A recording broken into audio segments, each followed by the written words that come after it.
Senhor, nosso Deus e Pai, nós agradecemos pela vitória do Teu Filho Jesus na cruz do Calvário. Obrigado, Senhor Deus, porque o inferno não prevaleceu e na vitória de Jesus Cristo nós estamos aqui hoje.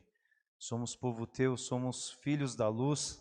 Estamos aqui, Senhor, para sermos aperfeiçoados em Ti e vivemos o Teu reino. E nesse encontro, nessa noite, estamos aqui para, além de outras situações que já prestamos a Ti em culto nessa noite, também viver um tempo com a Tua palavra. E que ela seja, Senhor Deus, poderosa nas nossas vidas nessa noite, conforme aquilo que precisamos ouvir e receber do Senhor. É assim que nós oramos a Ti, no nome santo de Jesus. Amém. Irmãos, nós estamos nesses últimos domingos, vários domingos, desde fevereiro, a gente tem se dedicado a essa série chamada Disciplinas Espirituais. Começamos lá no início de fevereiro e hoje chegamos aqui à nossa última mensagem dedicada a esse tema, a esse assunto. Não que a gente tenha esgotado aquilo que a gente entende como disciplinas espirituais, mas das principais que a gente tinha por atender, a gente pôde se dedicar aqui ao longo desses domingos e estamos gratos a Deus para isso, por isso. E ao longo de todos esses domingos que a gente se dedicou a esse assunto, a gente tem reforçado essa ideia, essa memória de que o grande propósito de pensar nessas disciplinas espirituais que tivemos ao longo de muitos domingos foi nos lembrar que Deus deseja que a gente cresça, que a gente alcance maturidade, porque Ele quer nos abençoar. O nosso Deus quer que a gente viva uma história maravilhosa com Ele. É uma história que vai envolver muito do nosso crescimento na presença dEle. Vai envolver muito da gente cada vez mais andar com Ele, junto a Ele, crescermos segundo aquilo que Ele nos chama a viver, que é crescer segundo o exemplo e a imagem de Jesus Cristo. E nessa vida, nesse propósito, grandes bênçãos especiais, profundas há da parte de Deus para nós. A gente precisa se lembrar disso. Terminando a série hoje, eu quero que a gente saia dela levando isso muito bem claro, que não importam quantos anos você tenha vivido já na presença de Deus, mas Deus olha para você e Ele deseja crescimento. Se você já viveu 15 anos, 20 anos em meio ao convívio com Deus e com a sua igreja, amém. Mas saiba que Deus tem mais, espera mais para você, porque o exemplo de Jesus, ele é muito vívido, ele é muito grande. E em meio a todo esse projeto de Deus para nós, tem uma bênção muito especial para as nossas vidas. Nós passamos pelas muitas disciplinas espirituais ao longo desses domingos, e hoje nós vamos olhar para uma última delas, que nós vamos estabelecer aqui como a disciplina espiritual da celebração, do participar com o povo de Deus junto à igreja. Algo que a gente também, conforme o que a palavra de Deus nos traz e chama, a gente chama de congregar. Congregar é uma palavra que já está um pouco fora de uso, a gente não tem usado tanto, não é? Ela é uma palavra de algum tempo mais para trás, mas tem a ver com esse convívio de vir à igreja, de participar à igreja, de ter a nossa frequência, nosso envolvimento com a igreja do Senhor Jesus. Para começar, é importante, irmãos, a gente pensar sobre o que é congregar. Congregar vem da palavra gregário, e gregário quer dizer, tem a ver algo que seja relativo a bando, algo que se relacione com um grupo em si. Então, quando a gente vê, por exemplo, agregar alguém a algum grupo, significa adicionar alguém a um grupo, a um bando, vamos dizer assim, o agregar. E já o congregar tem a ver com o convívio com esse bando, com esse grupo, com essa comunidade. Então, é nesse sentido que, de antemão, a gente pensa no significado dessa palavra, para a partir daqui seguir refletindo sobre esse conceito todo. Porque a igreja do Senhor Jesus é uma comunidade. E uma comunidade que, segundo o que está proposto para nós, deve ser uma comunidade de relacionamento, uma comunidade de envolvimento. E por isso o congregar, o conviver, o convívio com o grupo, o relacionamento e tudo mais. Algo que é importante a gente pensar, irmãos, sobre as disciplinas espirituais é que elas sempre têm a ver com um aspecto individual nosso, de cada um de nós. Por mais que cada um de nós tenhamos pretensões diversas, aquilo que a gente exercita como uma disciplina tem a ver com algo totalmente particular. Por mais que eu chegue aqui, por exemplo, e olhe para uma igreja e diga assim: Senhor, eu desejo que essa igreja seja muito espiritualmente disciplinada. Por mais que isso seja um anseio meu, a igreja o será se cada crente participante aqui em nível individual olhar para si mesmo e dizer assim: eu vou buscar as disciplinas, eu vou buscar isso, eu vou fazer por isso acontecer na minha vida. Não é algo que alguém possa fazer por você. Da mesma forma que um atleta ele pode ir para um esporte, se dedicar, se aprofundar, virar alguém num nível olímpico altamente capaz, ele só pode porque se ele se dedicar a uma rotina de dedicação, a uma disciplina de busca e de capacitação. É algo que o técnico dele não vai poder fazer por ele, é algo que o pai daquele atleta não vai poder fazer por ele, mas ele, por mais que outras pessoas torçam, se envolvam, se motivem por ele, é ele que deve desejar por isso. Então, de igual forma, as disciplinas espirituais. Nesses domingos a gente viu todas essas disciplinas relacionadas àquilo que a gente vive em caráter particular, mas tal como a disciplina da generosidade que o Rafael abordou aqui alguns domingos atrás, essa disciplina hoje da celebração, do congregar, é algo que tem a ver com aquilo que a gente vive em nível particular, mas que vai se resultar aqui no nosso convívio coletivo. Porque a mais pura e mais profunda experiência que a gente vai experimentar no coletivo tem a ver com aquilo que a gente profundamente viveu atrás em nível particular. Quanto mais você se dedicar à palavra, a uma vida de oração, a se propositar em buscar o Senhor no jejum, aquilo que vai fazer você crescer e se aprimorar na presença de Deus, experimentando por consequência também a generosidade, quanto mais você for comprometido a essas coisas, mais você naturalmente resultará nessa experiência de coletivamente viver com a igreja, experimentar a igreja, se envolver com ela a fundo. Então, isso é algo que a gente precisa pensar. E antes da gente avançar aqui, eu ainda quero ressalvar apenas o seguinte: quando a gente diz sobre congregar, meus irmãos, a gente não está dizendo simplesmente sobre vir à igreja, sobre estar à igreja. Começa justamente pelo vir, tem a ver com a presença, é algo presencial de fato. Mas é algo que tem muito mais profundidade que isso para viver da forma com a qual Deus nos ensina a viver, de uma maneira que seja abençoada para as nossas vidas. E algo que então resultará numa caminhada profunda e coletiva para todos nós. Então vamos abrir a palavra de Deus na carta aos Hebreus, aí na sua Bíblia, o celular, carta aos Hebreus, no capítulo 10, nós vamos ler aqui 6 versículos dos quais nós nos dedicaremos essa noite.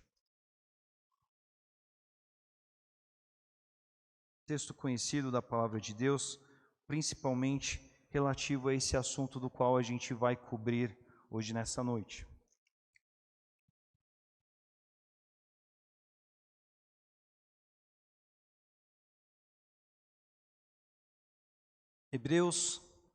Aos Hebreus, capítulo 10, versículos 19 até o 25, é o que nós vamos ler aqui. Farei a leitura na NVI, acompanhem comigo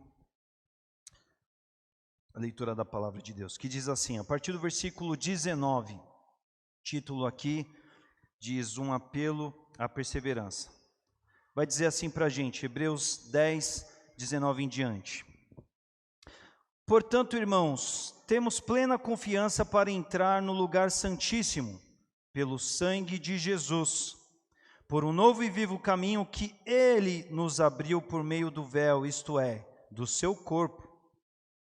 Temos, pois, um grande sacerdote sobre a casa de Deus. Assim, aproximemo-nos de Deus com um coração sincero e com plena convicção de fé, tendo os corações aspergidos para nos purificar de uma consciência culpada e os nossos corpos lavados com água pura. Apeguemo-nos com firmeza à esperança que professamos, pois aquele que prometeu é fiel. E consideremos uns aos outros para nos incentivarmos ao amor e às boas obras. Não deixemos de reunirmos como igreja, segundo o costume de alguns, mas procuremos nos encorajar uns aos outros, ainda mais quando vocês veem que se aproxima o dia. Irmãos, o que nós vamos ver aqui lendo Hebreus? É importante a gente entender o que é a carta de Hebreus para entender o que esse texto no seu conjunto quer dizer aqui para nós. Hebreus é um conteúdo importantíssimo que a gente tem no Novo Testamento, e ele traz um assunto de extrema necessidade na realidade do Novo Testamento. Porque o que a gente vai notar e identificar a respeito do assunto que Hebreus trata? Hebreus vai falar sobre a supremacia da nova aliança, que foi feita no sangue de Jesus na cruz do Calvário, sobre a primeira aliança, a antiga aliança, que foi a lei de Moisés. É esse o tema da carta aos Hebreus. Hoje, nós olhando aqui esse conteúdo, para a gente parece muito desembaraçado. Natural, havia uma antiga aliança que perdurou por todo o Antigo Testamento, ela foi vigente por muitos séculos, ela norteava o povo de Deus, e ela teve o seu sentido diante dos preceitos que Deus deu ao seu povo, a nação de Israel, por meio do líder Moisés. Mas a partir da vinda de Jesus, vem a nova aliança que é estabelecida na cruz do Calvário, por meio do sangue de Jesus. Então nós temos uma nova aliança. Então quando nós passamos 2000 anos desse momento do qual a carta foi escrita, isso parece muito natural, muito desenrolado, e não há nenhum problema, nenhuma dificuldade com relação a isso. Só que para o público que recebeu essa carta, que esteve diante dessa carta, esse assunto não era tão simples assim. Porque o que acontece? Nós vamos ver que durante o Antigo Testamento o povo se dedicava à lei de Moisés, e essa foi toda a parte que Deus deixou para o seu povo seguir. E isso durou todo o Antigo Testamento, isso durou cerca de 400 anos, do que é o tempo que separa o Antigo Testamento do Novo, aquele chamado período intertestamentário. E quando chega a época de Jesus, o primeiro século, a época dos evangelhos, isso ainda estava em vigência, porque Jesus ele tinha acabado de chegar. Então na época de Jesus, na época dos 4 evangelhos, aqui no começo desse primeiro século, o povo ainda praticava estritamente aquilo que que tinha sido instruído a eles desde lá do tempo do Antigo Testamento, da antiga aliança. Então vem Jesus e traz, implementa essa nova aliança, e hoje para a gente é muito tranquilo entender isso, mas a gente está falando de um pessoal que encontrou-se com essa época da transição. Isso, meus irmãos, exigiu muito daquele povo lá naquele tempo, porque o povo, muito dos judeus que se converteram, eles se converteram, mas eles estavam muito apegados à lei, e claro que estavam, como eles não estariam?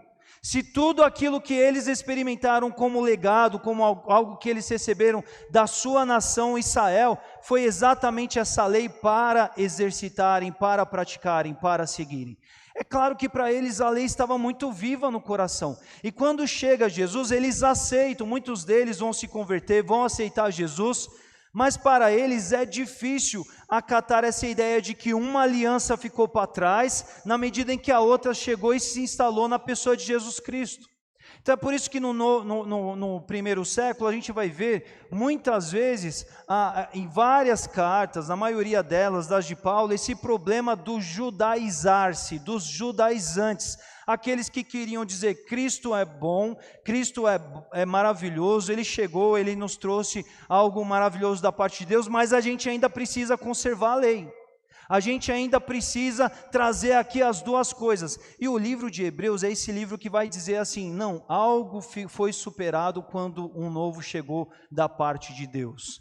Então, é nesse aspecto que a gente precisa entender que Hebreus está falando. Hebreus sempre vai estar, quando você fazer a sua leitura devocional em Hebreus, ele sempre vai estar comparando a antiga com a nova aliança, e por isso que esse contraste ele vai ser muito presente quando ele vai afirmar que Cristo agora, ele é suficiente. E é a partir disso que ele vai tratar que em Cristo tudo se fez novo. Então, o sacrifício de Cristo ele é perfeito, muito mais do que os sacrifícios que eram feitos na antiga aliança. O sacerdócio de Jesus, ele é exemplar e é perfeito. A eficácia da obra do Senhor Jesus, ela é superior e é suficiente. É esse o assunto que, sobre diversos aspectos e muitas construções, a carta de Hebreus vai falar para a gente. Então, nesse trecho que nós lemos aqui, nós vamos ver, então, o autor de Hebreus dizendo assim, olha, nós temos agora acesso à presença de Deus, e agora num diferenciado e aperfeiçoado caminho que Cristo nos abriu. E isso é possibilitado por meio de um grande sacerdote perfeito. Aquilo que outros homens da antiga aliança não eram perfeitos, não eram excelentes, Cristo o é. E ele vai dizer sobre uma forma eficaz de se aproximar, de ser abençoada e de se estar com Deus, de se viver com Deus, de se caminhar com Deus. Mas a partir do 24 e 25 que nós vamos olhar aqui, ele vai falar dessa importância do coletivo. E a gente sempre precisa lembrar desses dois contrastes que Hebreus está falando. Então, o autor aqui vai falar sobre a importância da festa, da celebração do povo de Deus. E ele vai dizer aí no 24, quando ele diz, consideremos uns aos outros, ou seja, ele já abre o assunto falando dessa experiência do estar junto, do estar em consideração conjuntamente com as demais pessoas. Consideremos uns aos outros para nos incentivarmos ao amor e às boas obras. Então o autor está dizendo aqui, olha, considerem uns aos outros.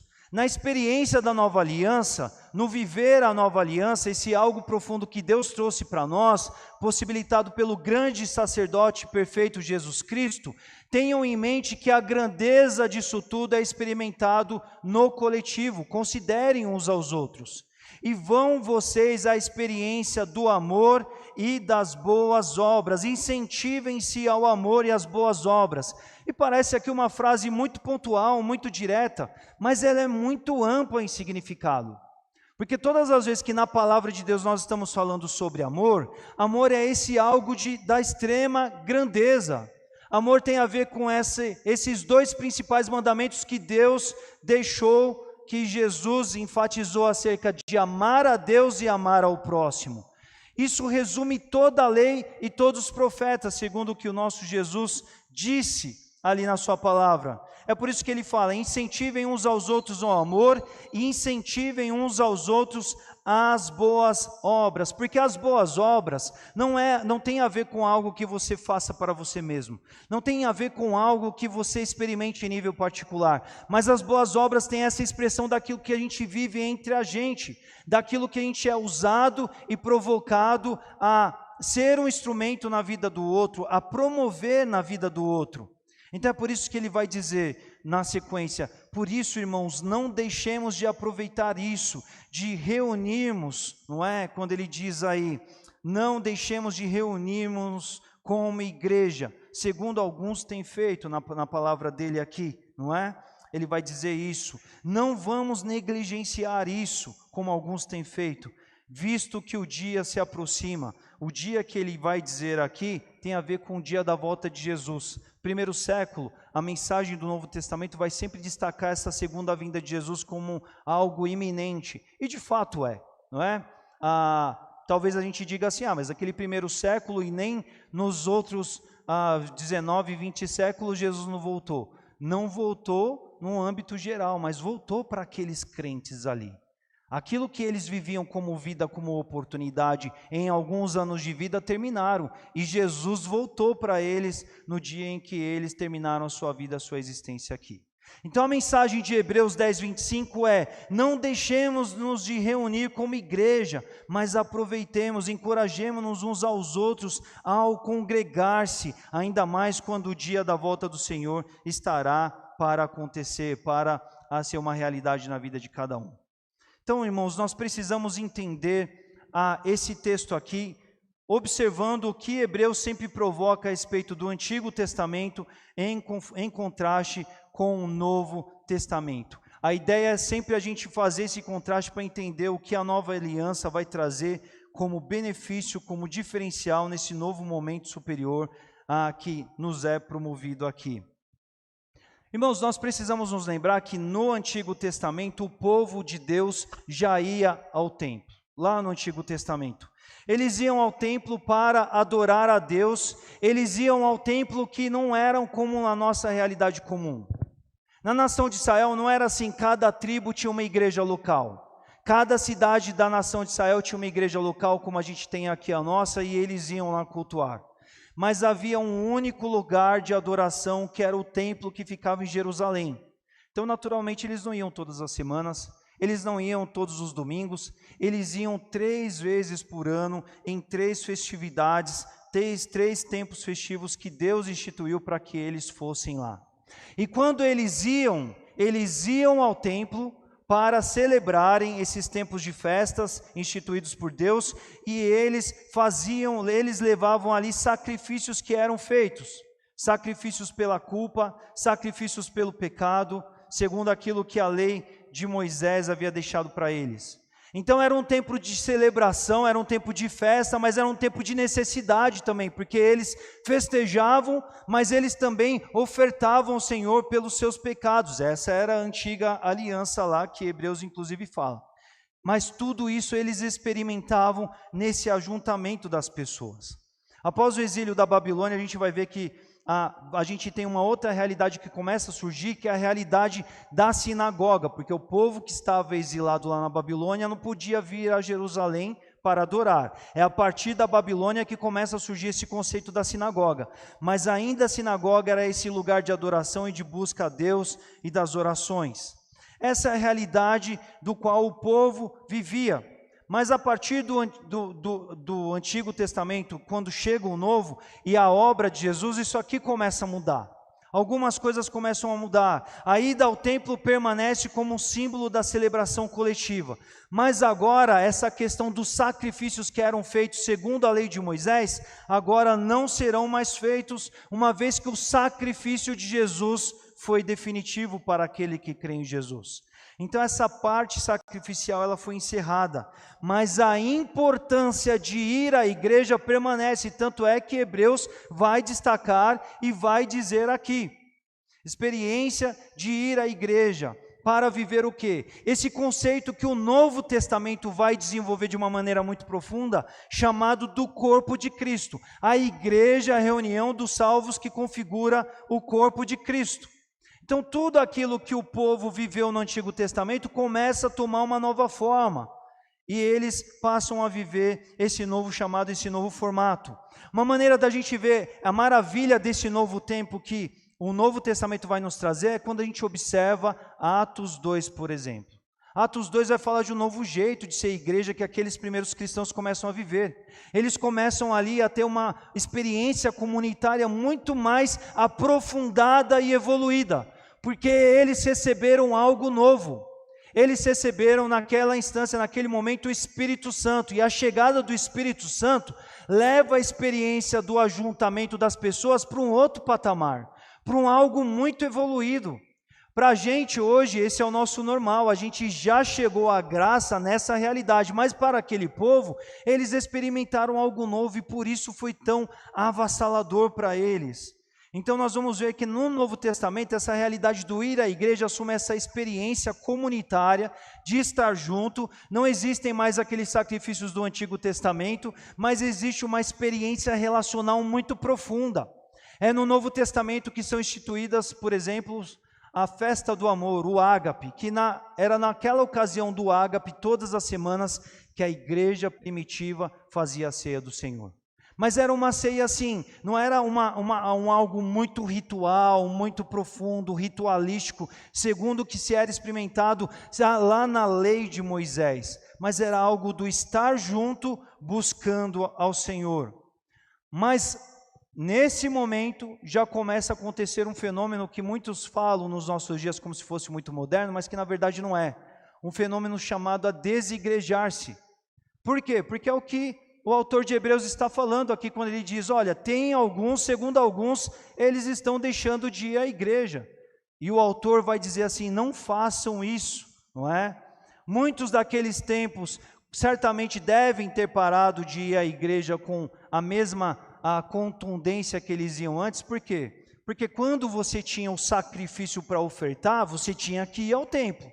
Mas agora você não precisa mais ir ao templo para sacrificar.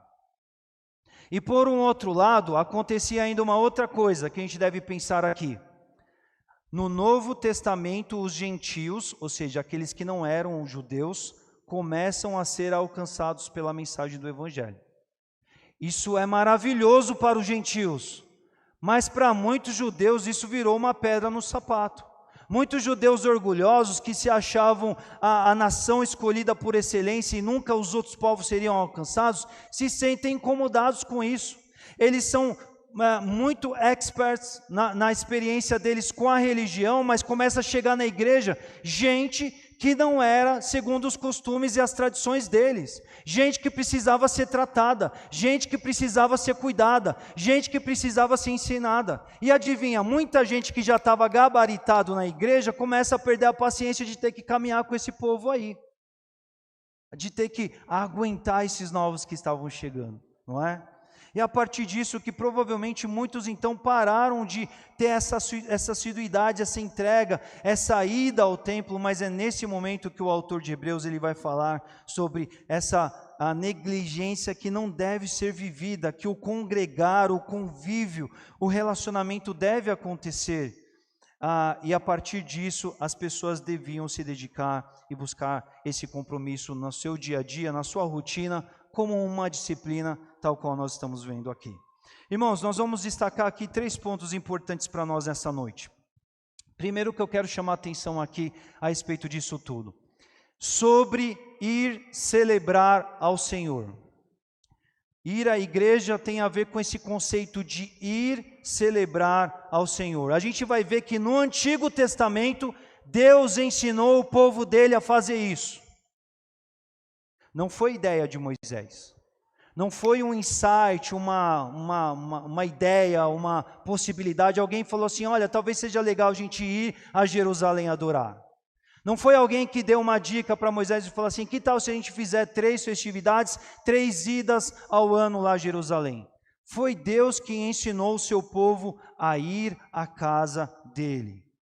E o mesmo Deus que não muda, apesar de algumas mudanças, apesar de algumas coisas que se alteram, Deus, Ele gosta, Deus, Ele quer que o seu povo vá à igreja, porque a gente percebe isso no Antigo Testamento, e a gente percebe isso continuando na realidade do Novo Testamento, não é? Nós vemos que lá no Antigo Testamento, Deus ele falava para o seu povo, vão à minha casa para adorar, vão à minha casa para celebrar, lá vocês vão ter a festa da Páscoa, onde vocês vão se lembrar quando vocês foram libertos do Egito, lá vocês vão se lembrar do tempo em que vocês estiveram presos ali no deserto, perdidos no deserto, perambulando no deserto, a festa dos tabernáculos, a festa das cabanas.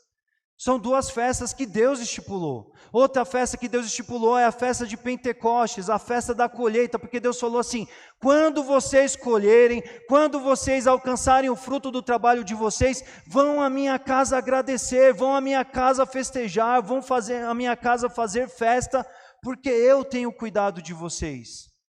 A gente vê que Deus ensinou isso para o seu povo lá no Antigo Testamento de uma forma muito presente.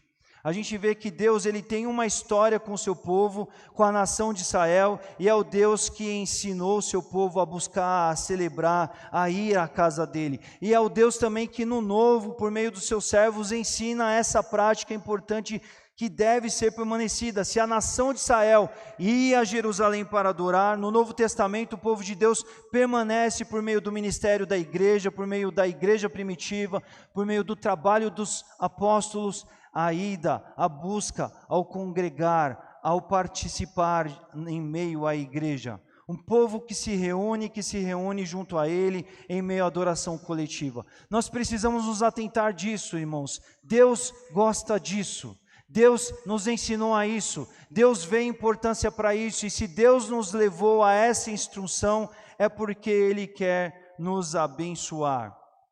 O segundo ponto que eu quero cobrir aqui é a ideia de ir à casa de Deus, mas não ir de mãos vazias, porque era isso que acontecia lá na realidade do Antigo Testamento. Deus ensinou o seu povo a ir à sua casa levando as suas ofertas, levando os seus sacrifícios. Alguns dos sacrifícios, 2 deles eram sacrifícios obrigatórios, sacrifícios pelo pecado e o sacrifício pela culpa. Mas os outros 3 eram sacrifícios voluntários que o povo, a pessoa em si, optava como uma gratidão, como um gesto de expressão sua voluntária a Deus, colocar diante de Deus. Mas algo que acontecia na realidade do Antigo Testamento é que não existia essa de você ir à casa de Deus de mãos vazias. Não existia essa de você ir até o Senhor sem levar nada para apresentar a Ele. Isso estava muito presente ali no Antigo Testamento. E no Antigo Testamento isso era muito visível porque isso tinha a ver com esse universo dos sacrifícios. Mas a gente vai ver que aqui na realidade do Novo Testamento, Deus também quer tratar e também espera que isso também aconteça, ainda que isso seja uma experiência mais abstrata, mais intocada, mas é algo que deve permanecer. É por isso que no nosso texto a gente vai ver quando ele diz aí no 24, por exemplo, que nós devemos nos animar uns aos outros. E você já viveu essa experiência de animar alguém? Versículo 24 de Hebreus 10 aqui nos diz, né? Animem-se uns aos outros, incentivem-se uns aos outros ao amor e às boas obras. Para você incentivar alguém, meu irmão, você precisa estar com energia, você precisa estar decidido a isso, você precisa estar interessado naquilo, você precisa ver valor nisso, você precisa amar o outro para querer desejar que o outro experimente amor. Então, quando você vem à casa de Deus, aqui, segundo o que a gente vê no Novo Testamento, você tem que vir disposto a isso, a estar presente de fato, a trazer aqui o seu ânimo, o seu incentivo ao outro, quer por meio do amor, quer por meio das boas obras. Porque quando você experimenta boas obras para com o outro irmão que está próximo a você, você está sendo um exemplo para ele. Quando você está exercendo boas obras para o irmão, você está privilegiando e beneficiando ele com as boas obras que você trouxe, que você promoveu para ele. Quando você recebe boas obras, você está sendo abençoado nessa experiência de corpo, o ânimo que vem do corpo. Então nós devemos pensar nisso. Quando nós viemos à igreja, nós devemos vir com algo a construir juntos, a elaborar juntos. A gente não deve simplesmente vir pensando em estar aqui para receber algo. E esse é um conceito muito importante que a gente deve pensar sobre o que estamos trazendo, porque Deus, Ele vai nos ensinar a ir diante dEle, mas nunca a irmos de mãos vazias. Porque afinal de contas, nós fomos feitos para as boas obras, segundo o que a palavra de Deus nos diz. Mateus 5,16 nos diz assim, Jesus dizendo a nós, na sua palavra, assim brilhe a luz de vocês diante dos homens, para que eles vejam as suas boas obras e glorifiquem ao Pai de vocês que está nos céus. Para que eles vejam as suas boas obras, assim brilhe a luz de vocês diante dos homens. Efésios 2,10 vai dizer, porque nós, os salvos, somos criação de Deus, realizadas em Cristo Jesus, para fazermos as boas obras, aos quais Deus preparou de antemão para que nós as praticássemos. Então, irmãos, nós precisamos entender que essa história de boas obras, Deus criou para que a gente as viva, para que a gente faça isso ao irmão, para que a gente ajude o irmão com isso, para que o irmão seja beneficiado por meio disso. E para você vir e trazer boas obras a alguém, para que você venha e traga incentivo, ânimo a alguém, você tem que vir com o seu coração, com a sua mente disposto a tudo isso. Então nós vemos que isso na igreja do Novo Testamento era presente. É por isso que Paulo exorta lá em 1 Coríntios 11 sobre a prática da ceia do Senhor. Tinha muita gente indo à prática da ceia do Senhor só querendo se dar bem na hora da ceia. Era a hora da festa, quem ia muito bem preparado levava um belo prato, e aí começavam a juntar o grupo dos mais queridos ali para eles se alimentarem melhor, negligenciando outras pessoas. E aí Paulo vai corrigir aqueles irmãos dizendo assim, não é por aí. Quando vocês se ajuntam para desordem, vocês se ajuntam para esse tipo de coisa. Isso não é igreja. A igreja, a festa do amor, a reunião, ao estar junto, deve ser algo que você venha pensando, preparado em ter na mãos algo a oferecer para abençoar o outro, boas obras, amor para entregar ao outro. Porque Deus, Ele espera que a gente assim o venha e venha com as nossas mãos preparadas para servir ao outro, para contemplar o outro. E o terceiro ponto que eu cubro aqui é esse, de que tudo isso enquanto há oportunidade, enquanto o dia se aproxima, segundo as palavras aqui de Hebreus. A gente vai ver que na trajetória do Antigo Testamento, a vida do israelita era marcada pela celebração. E no Novo Testamento, no advento do reino de Deus, a gente vai ver que a igreja, ela é marcada pela celebração também. Vocês já pararam para reparar que daí Jesus ele vai estabelecer a sua história, ele vai começar o reino de Deus, ele levanta o quê? O que ele levanta como necessidade? Como que ele vai fazer isso acontecer? Ele convoca 12 homens para caminhar com ele.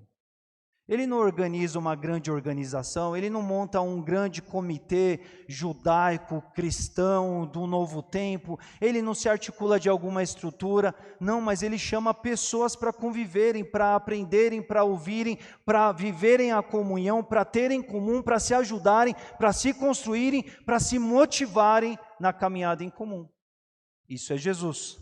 A partir de Jesus, a igreja de Atos 2, essa igreja de que partiam pão juntos, estavam em comunhão, viviam todas as suas questões em particular, trazendo no convívio da igreja, se ajudando, cuidando mutuamente uns dos outros. A gente vai ver que é uma igreja estritamente comunitária, uma igreja que se dava o relacionamento e que caminhava junto. Porque era uma igreja que vivia essa iminência da volta de Jesus, e o grande sentimento deles era assim: enquanto Jesus não vier, a gente tem reino para fazer, e que seja um reino maravilhoso, que pessoas sejam abençoadas, que pessoas sejam contempladas.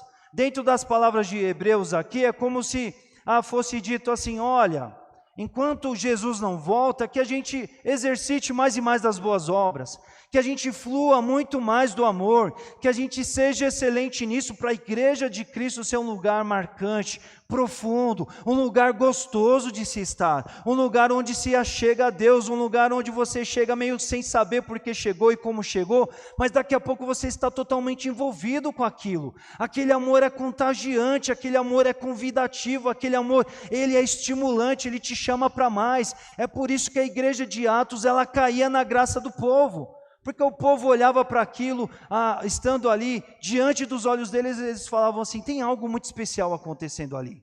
Muitos iam ali, é certo, por curiosidade, por querer entender o que estava acontecendo, mas em meio ao ajuntamento de gente que estava comprometida no alvo correto, buscando ao Senhor de todo o seu coração, no ajuntar-se, mas um ajuntar que visava a edificação, as boas obras, o amor fluente ali entre eles, em tudo isso, eles cada vez mais se sentiam compelidos a viver e a participar daquilo, e a igreja tomava proporção e crescia. Então a gente vê que foram crentes que exerceram a sua oportunidade. Eles falaram assim: Jesus está aí, se não for hoje, se não for amanhã, se não for depois da manhã, nós temos o agora, vamos fazer o reino, vamos motivar pessoas, vamos ver o poder de Deus agir aqui, vamos fazer o que tem para fazer hoje, vamos participar disso de uma forma maravilhosa, profunda. E é por isso que aquela igreja ela foi tão impactante no seu tempo, de todas as formas. Irmãos, aplicando tudo isso para a gente aqui agora, na realidade desses 3 pontos para nós, a gente precisa entender que dessas coisas que tem a ver com o nosso Deus, Ele espera de nós. A gente estuda a palavra de Deus porque nós cantamos aqui hoje, né? O nosso Deus não muda, Ele não muda. E diante daquilo que a gente conhece dEle na sua palavra, nós devemos entender o que Ele é, como Ele é, o que Ele deseja, para que a gente viva profundamente a experiência de tudo aquilo que Ele deseja de nós, e como consequência disso a gente seja profundamente abençoado, a gente seja completamente feliz, não é? E algo que a gente viu no tópico anterior aqui, foi que o nosso Deus, Ele deixou essa instrução da gente se ajuntar para adorar, a gente se ajuntar para celebrar. A gente vê isso no Antigo Testamento, a gente vê isso no Novo e a gente vê isso para nós hoje também. Não deixemos de congregar, não deixemos de celebrar, porque Deus deseja isso, Deus nos conclama a isso. A gente deve vir à casa do Senhor e devemos vir nesse tipo de compromisso para celebrar a Deus, para celebrar quem é, para celebrar a sua obra. É por isso que, por exemplo, irmãos, aqui na igreja a gente mudou o título do culto. A gente chamava culto da família. E por que mudamos? Porque a família vem adorar ao Senhor e ela vem prestar um culto ao Senhor, sim, ela vem. Mas o conceito do ajuntamento, ele é muito mais elevado que isso. O que está previsto em questão é a celebração, é a gente caminhar com Deus na nossa semana e no domingo a gente falar assim, eu vou viver um tempo especial com o povo de Deus. E eu vou lá celebrar o que Deus tem feito na minha vida. O povo de Israel se ajuntava para celebrar a memória, celebrar do Deus que libertou eles do cativeiro, libertou eles do Egito, que esteve com eles no deserto. Era o povo que ia para celebrar e fazer festa, porque Deus os fez vencer diante daqueles episódios difíceis. Deus deu vitória para eles. Nós temos também os nossos desertos. Nós temos também as nossas libertações, nós temos aquilo que Deus tem feito nas nossas vidas, no nosso dia a dia. O domingo deve ser esse dia, o dia do ajuntamento, esse dia para a gente vir e falar assim, eu quero servir ao Senhor com a minha maior alegria, eu quero adorá-lo, eu quero ser grato a Ele pelo que Ele fez na minha semana, porque eu sei o que Ele fez essa semana. Eu estou atento ao que Deus está fazendo na minha vida. Eu sei que Ele é um Deus de perto, eu não estou simplesmente, vou vivendo pura e simplesmente. Mas não, eu sirvo a um Deus vivo, eu sirvo a um Deus pessoal, eu sirvo a um Deus ao qual eu tenho acesso direto, eu sirvo a um Deus ao qual eu oro, Ele me ouve durante a semana, eu sirvo a um Deus do qual Ele me fala por meio da sua revelação a palavra ao longo da semana, Ele se manifesta a mim, Ele fala comigo, Ele me abençoa, Ele me protege, Ele abre portas, Ele dá providência sobre a minha vida, Ele dá escape, Ele dá libertação, Ele dá solução, Ele está comigo e no domingo eu falo, eu vou para a igreja porque eu quero celebrar a memória do que Deus fez na minha semana. Eu quero festejar gratidão ao que Deus fez sobre a minha vida. O povo celebrava a memória, celebrava a gratidão. Deus permanece conosco e nós devemos vir para esse momento que é um tempo de nós adorarmos a Deus, gratos a Ele pelo acesso que temos. É um momento em que Cristo é o centro dessa reunião. Tudo aquilo que a gente faz em nome de Jesus, porque é Jesus que nos permitiu o acesso de volta a Deus. As músicas devem ser cristocêntricas. Se a gente aplaude, se a gente canta, se a gente ora, tudo deve ser direcionado a Jesus. Tudo aquilo que a gente se move em ato de culto deve passar pela pessoa de Jesus. E em tudo isso nós devemos celebrar, caminhar junto, experimentar. É esse o propósito do nosso ajuntamento. Quando a gente faz a ceia do Senhor aqui, o propósito, por exemplo, é esse. É a gente viver a memória da nossa salvação. A memória do Deus que continua conosco, do Jesus que é com a gente continuamente, e do Jesus que deixou promessa que vai voltar para nós, celebrando memória. O domingo, o dia do ajuntamento, o dia do culto, a celebração é para quê? Para a gente testemunhar também. Às vezes a gente vai fazer isso numa questão formal do culto, mas às vezes o tempo de culto a gente delimita, a gente acha que o culto é esse que começa às 18 horas e ele acaba quando a gente termina de orar aqui com a bênção apostólica, né? Errado. O culto ele começa quando você chega e encontra com a primeira pessoa da igreja ali na calçada e dá um abraço nela. O culto ele continua quando a gente terminou o tempo aqui, mas você vai lá testemunhar com alguém da sua confiança do que Deus tem feito na sua vida. Porque quando você testemunha, você traz à memória algo que Deus fez na sua vida.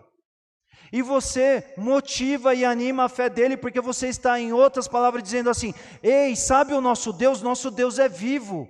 Nosso Deus, Ele é real. A realidade desse Deus presente que temos aconteceu nessa semana num dado episódio dessa seguinte maneira. Ouve aqui o meu testemunho a você. E quando você conta a história, você é fortalecido dentro da história, porque você está fortalecendo a lembrança na sua cabeça. Mas você não apenas é fortalecido na sua lembrança, como você motiva o irmão que está ouvindo você.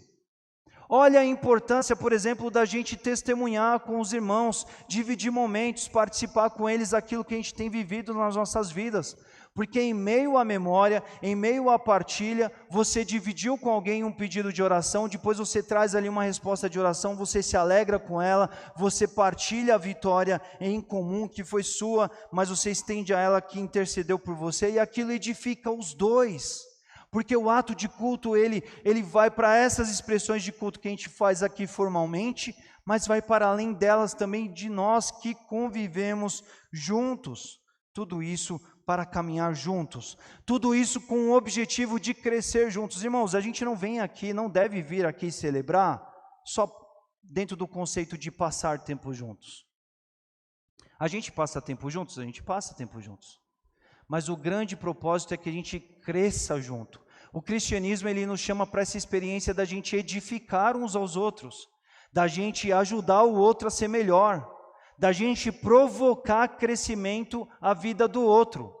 Só que para você construir a vida do outro, para você deixar-se ser construído pela vida do outro, você tem que passar tempo com ele, você tem que dialogar com ele, você tem que caminhar, ter uma vida em comum com ele. Os primeiros cristãos mencionados em Atos 2 era gente que passava tempo junto, era gente que chorava junto, era gente que orava junto, era gente que testemunhava, era gente que tinha sede de Deus. Eles não estavam juntos apenas lendo a Bíblia um do lado do outro no cotidiano de igreja, cantando junto uma mesma letra, pura e simplesmente nos atos formais e oficiais de culto, mas eles viviam, eles tinham a vida em comum, e eles eram fortalecidos em meio a essa experiência de viverem em comum. Deus quer crescimento da gente, e o crescimento passa por meio das disciplinas, e uma das disciplinas, essa disciplina de vir estar exposto ao crescimento estando com o povo de Deus. Porque aqui você vai ver gente que te ama, gente que brinca com você, gente que puxa a orelha quando você precisa ser puxado a orelha, gente que você vai puxar a orelha para ajudá-lo a crescer também, porque é um corpo, é uma família, é gente que se cuida, é gente que caminha junto, é gente que quer experimentar o novo do Senhor, é gente que divide os fardos, as expressões de mutualidade do Novo Testamento, que a gente já estudou exaustivamente ano passado, tem a ver com esse convívio da igreja. Mas tudo isso é o corpo sendo experimentado. Vamos lá, né? Por que uma pessoa que ela faz academia, ela tem essa boa tendência de se tornar cada vez mais saudável, né? Alguns gostam mais desse assunto, alguns gostam menos dele, né? Porque na academia você exercita o corpo, você bota todos os músculos para funcionarem, para trabalharem, para serem vivos. Aquilo que está em atrofiamento, há ali um dado equipamento que vai fazer ele se exercitar para que ele saia daquele marasmo dele, daquela condição de inércia dele, e seja um músculo vivo, e seja um músculo pulsante, que seja um músculo em plena atividade, capacidade no corpo. Quando a gente pensa no corpo de Cristo, um corpo de Cristo vivo, é esse corpo que se reúne para adorar a Deus, para congregar, mas não é simplesmente estar um sentado do lado do outro num dado contexto, numa dada hora, num dado momento. Mas tem a ver com gente que quer conviver porque sabe que precisa do outro. Uma música muito antiga, do tempo de criança que eu lembro, uma música muito simples, diz assim: eu preciso de você, você precisa de mim. Nós precisamos de Cristo até o fim. Irmãos, eu preciso de vocês para ser um crente melhor. Vocês precisam de mim. A igreja é esse lugar de que todos precisam uns dos outros, para que a gente seja aperfeiçoados naquilo que é propósito do Senhor para nós. E é aí que a gente precisa tomar cuidado com essa experiência do se desigrejar, porque ela é muito fácil, ela é muito atrativa até indiretamente nos nossos dias.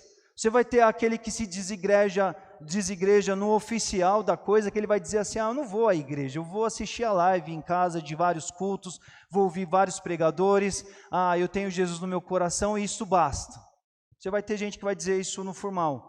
Mas você vai ter aquele que desigreja vindo à igreja, porque ele vem à igreja, ele participa de algo muito especial, algo muito bom sim, que é estar aqui, ouvir a palavra de Deus, sabe, se alimentar da palavra, orar, tudo mais.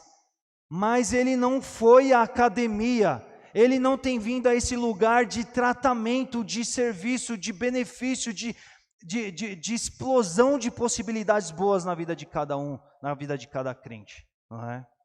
Tudo isso porque Deus quer que a gente celebre, que a gente venha para a festa, que a gente venha passar tempo junto, para que a gente venha sofrer junto, para que a gente venha discutir ideias, para que a gente venha amadurecer projetos. Às vezes a gente vai divergir, às vezes a gente vai concordar, a gente vai sofrer em dados momentos, mas a gente está ali por inteiro.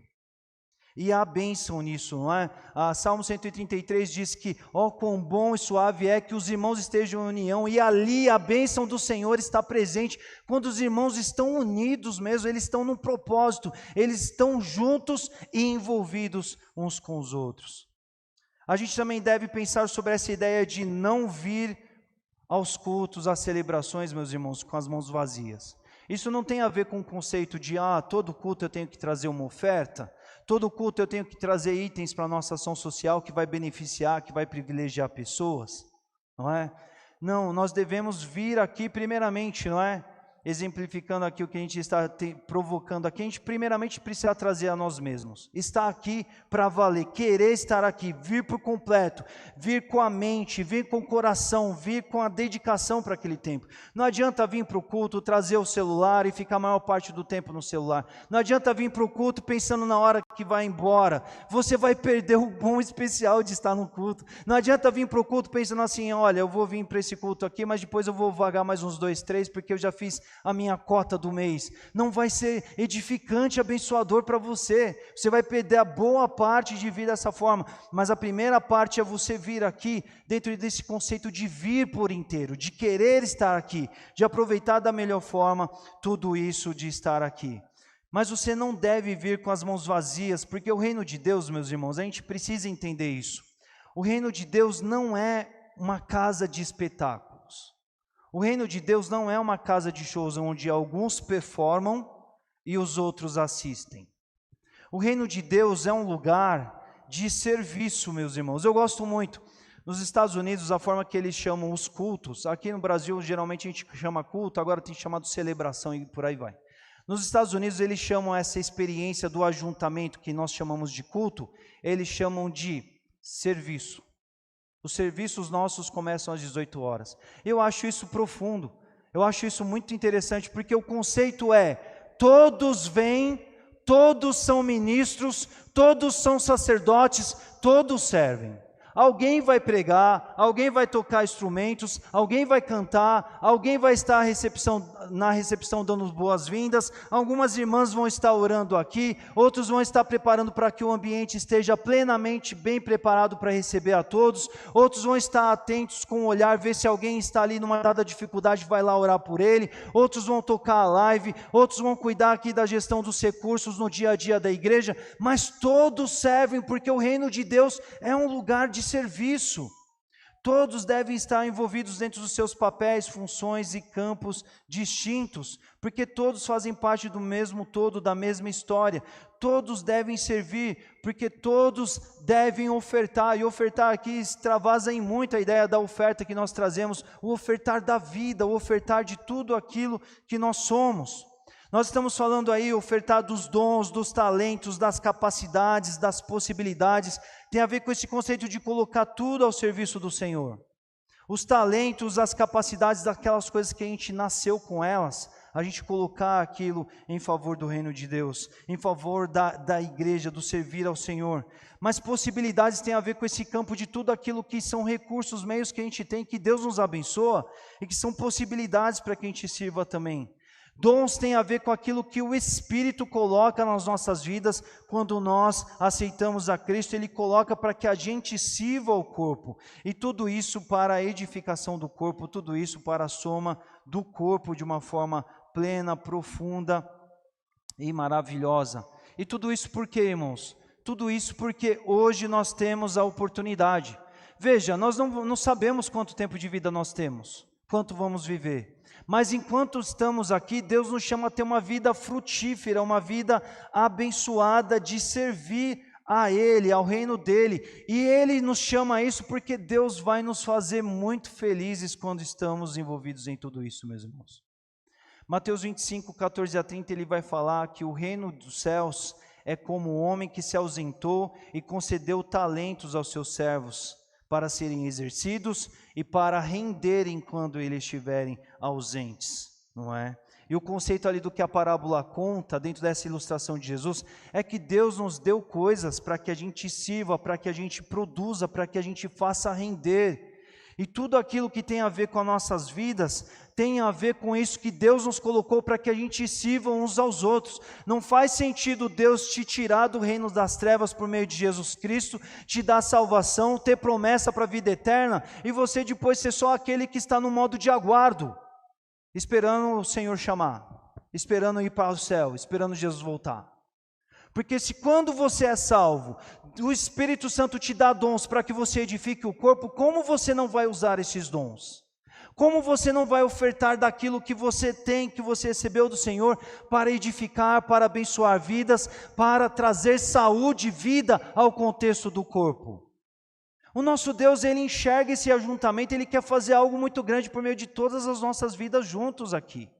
É por isso que Ele olha nossas individualidades, Ele nos capacita, e Ele deseja ver a gente, sabe, cheio de ânimo, cheio de vigor, cheio de boas obras, cheio de amor, expresso nos dons, nos talentos, nas capacidades, em dizer, eu vou vir para cá, vai fazer parte da minha rotina, eu vou estar feliz por estar lá, eu vou doar o meu melhor, eu quero usufruir o máximo dessa experiência por estar lá.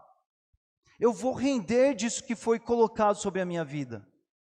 Porque, meu irmão, olha, isso é muito importante. Paulo fala isso para nós lá em 1 Coríntios 12 a 14.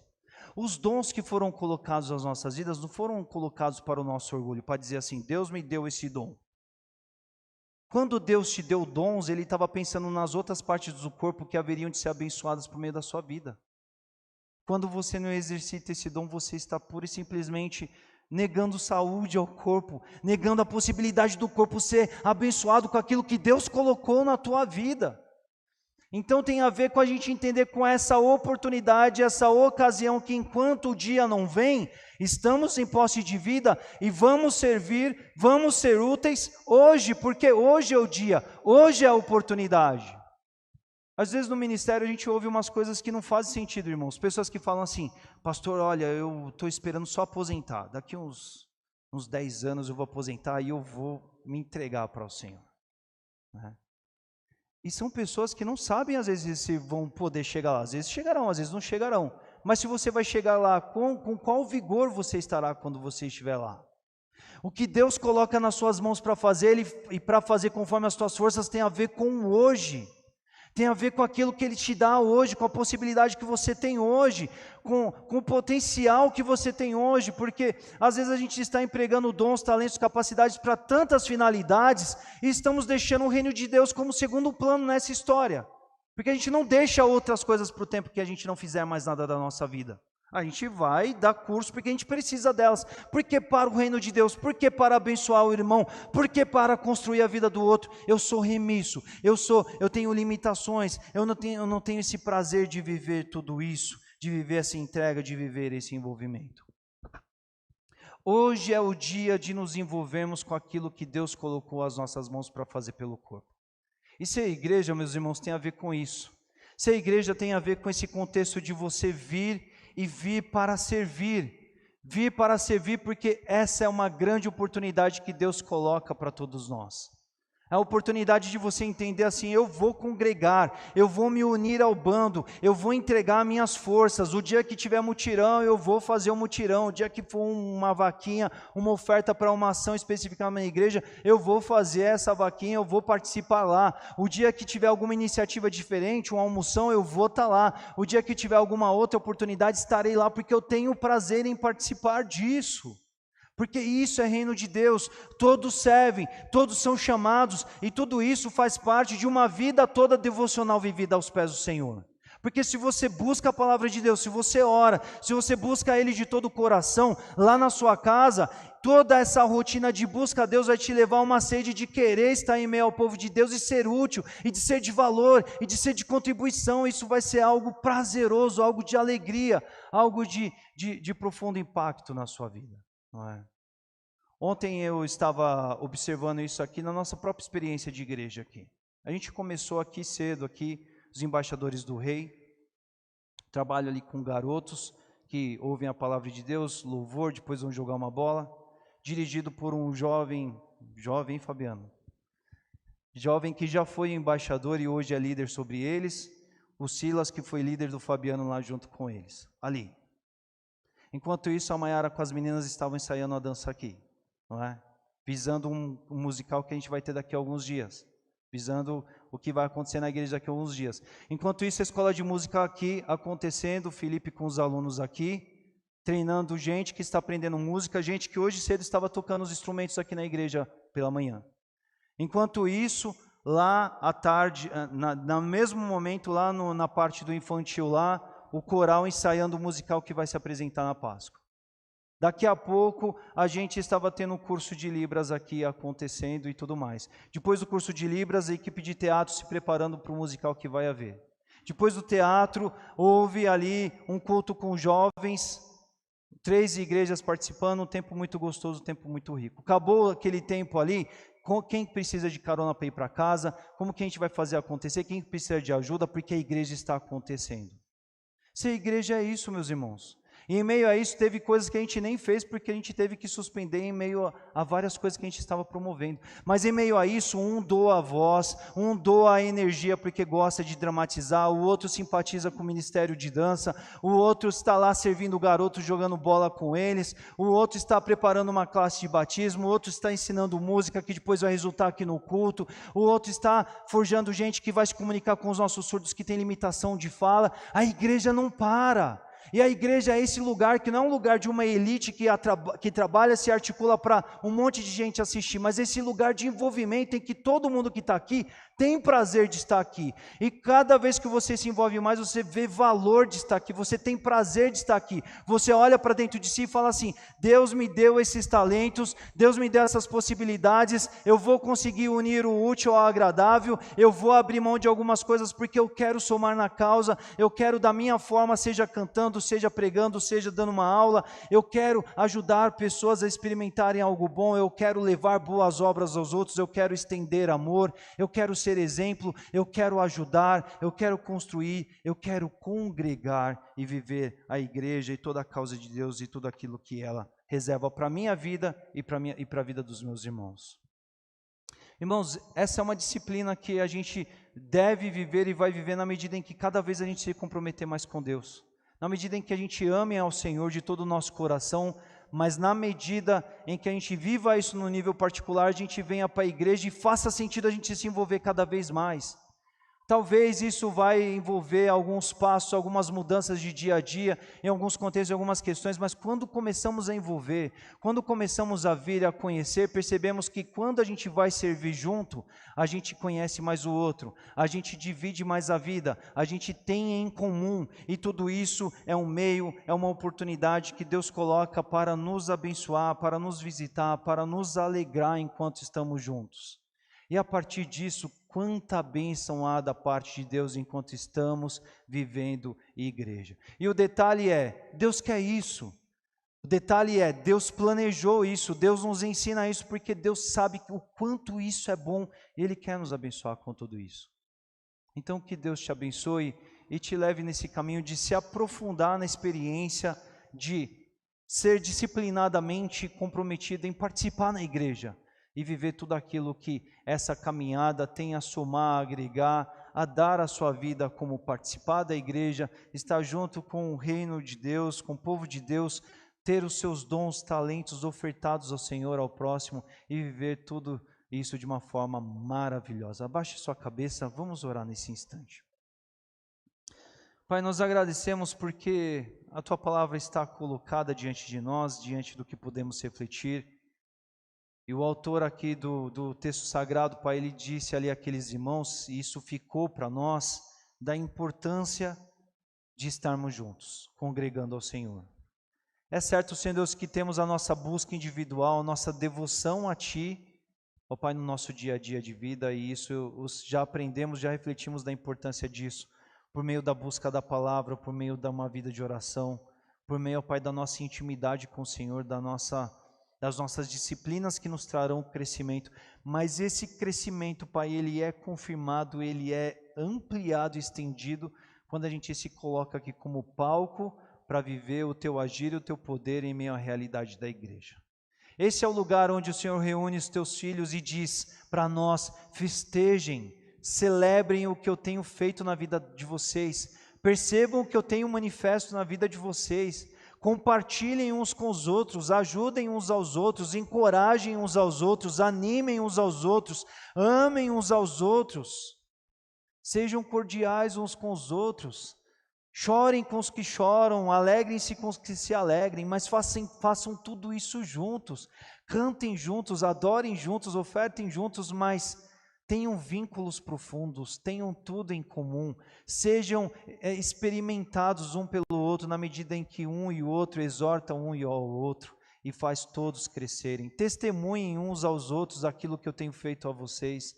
O Senhor nos ensina isso. O Senhor ensinou isso no Antigo Testamento à nação de Israel. O Senhor nos convoca, Pai, nas páginas do Novo Testamento também, essa vida da comunidade, essa vida do congregar, do se relacionar, para a gente celebrar o que o Senhor tem feito nas nossas vidas e ao mesmo tempo também nos convocar, Senhor Deus, a estender as fronteiras da nossa vida, envolvendo os nossos irmãos e assim ser bênção sobre a vida deles. Sabe, Senhor Deus, exercer e levar para a vida dele aquilo que vai passar pelos dons que o Senhor deu às nossas vidas, aquilo que o Senhor nos capacitou para que a gente sirva, para que a gente construa, para que a gente some, para que a gente faça dessa história maravilhosa, extraordinária, pelo Teu poder que opera em nós, e que Teu povo entenda isso, Senhor Deus. Eu quero Te agradecer por toda essa igreja, dos irmãos que têm convivido, que têm participado aqui nessa casa. Agradeço aqueles que têm vindo, mas que podem ainda experimentar muito mais disso. Eu oro por eles também.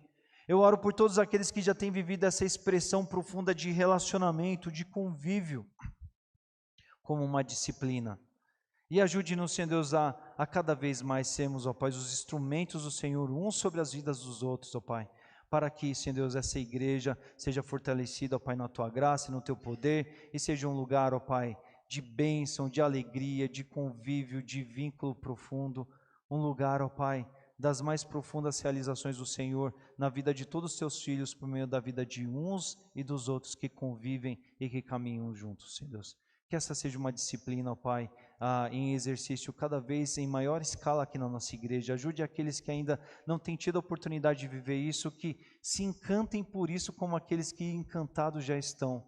Que eles vejam, ó Pai, o brilho, a alegria de estar envolvido, de ver o que o Senhor faz na vida dos Teus filhos. Se encantem, doem-se por isso e busquem por isso mais e mais, Pai. Obrigado por essa série. Faça-nos crescer conforme o exemplo de Jesus Cristo. Que sejamos uma igreja viva, ó Pai, uma igreja, Pai, totalmente centrada no Senhor e que cresça, ó Pai, segundo o exemplo de Jesus Cristo e mais manifeste, ó Pai, os sinais do reino dos céus aqui nos nossos tempos, nos nossos dias, na nossa existência. É assim que nós oramos e Te agradecemos, no nome santo de Jesus. Amém.